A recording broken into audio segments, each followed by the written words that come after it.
শ্রাবণ মাস মানেই হচ্ছে মহাদেবের মাস। তো চলো আজকের এই দিনটি কিভাবে কাটিয়েছি আপনাদের সবার সাথে অল্প শেয়ার করি। তো রাধে রাধে প্রিয় বন্ধুরা, সবাই কেমন আছো? আশা করেছি সবাই অনেক ভালো আছো এবং আমিও অনেক ভালো আছি রাধারানীর কৃপায়। তো শ্রাবণ মাসের প্রথম সোমবারের দিনটি কিভাবে কাটিয়েছে আপনাদের সবার সাথে শেয়ার করি। তো এখানে দেখতে পারবে আমি সকাল সকাল ঘরের সবগুলো কাজ সেরে তারপর স্নান টান করে চলে এসেছি ঠাকুর ঘরে। তো প্রথমে ঠাকুরের পুজো দিতে আমার যা যা কিছু লাগবে সেটা আমি আয়োজন করে রেখেছিলাম।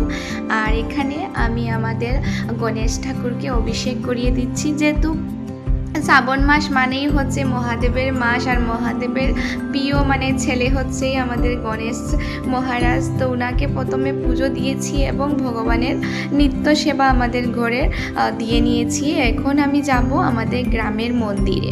তারপর মন্দিরের পুজো শেষ করে আমি যাচ্ছি মা মনসার মন্দিরে। তো সেখানের ভিডিওগুলোই আপনাদের সবার সাথে শেয়ার করব।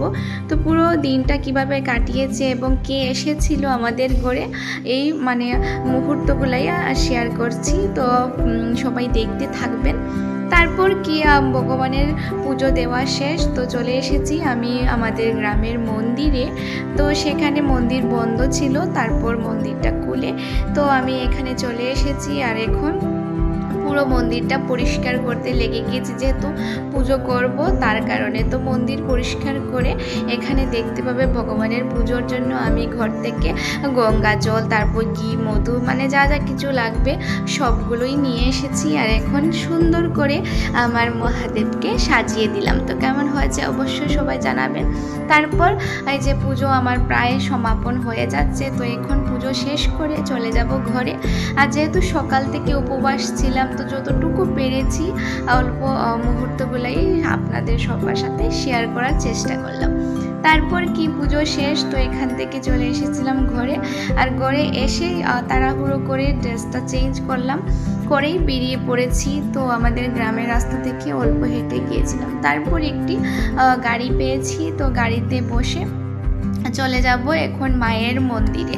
যেহেতু শ্রাবণ মাস হচ্ছে বাবা ভোলেনাথের মাস এবং মা মনসার উনি তো প্রতি শ্রাবণ মাস আমাদের ঘরে প্রতি বছর পুজো হয়। তো এবছর শ্রাবণ মাসে পুজো হচ্ছে না, যেহেতু আমরা শ্রাবণ মাসে ভাদ্র মাসে এই পুজোটা করব, তার কারণে চলে গেলাম মায়ের মন্দিরে। এই যে দেখতে পারবেন, তো সবাই বলবে জয় মা মনসা, খুবই জাগ্রত মা।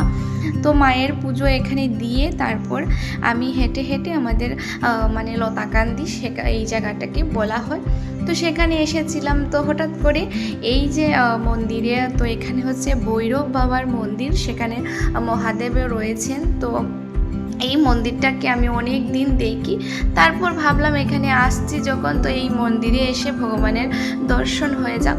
তারপর এখানে প্রথমবার এসেছিলাম। তো এই যে ছোট্ট মুহূর্তগুলোই আপনাদের সবার সাথে শেয়ার করলাম। তো আজকের দিনটি খুবই ভালো ছিল। আর সকাল থেকে উপবাস করে তারপর প্রায় দুপুর হয়ে গিয়েছিল, তো আবারও গাড়ি পেয়েছিলাম। তো গাড়িতে বসে চলে এলাম আমাদের ঘরে। আর ঘরে এসে দেখি হঠাৎ করে দিদি এসেছে।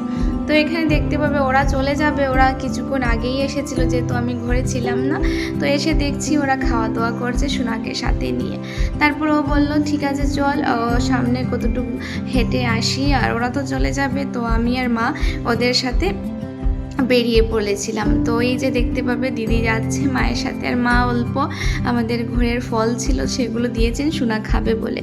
তো আজকের দিনের এই পুরো দিনটি কিভাবে কাটিয়েছি আপনাদের সবার সাথে শেয়ার করলাম। তো ভালো লাগলে অবশ্যই পাশে থাকবেন।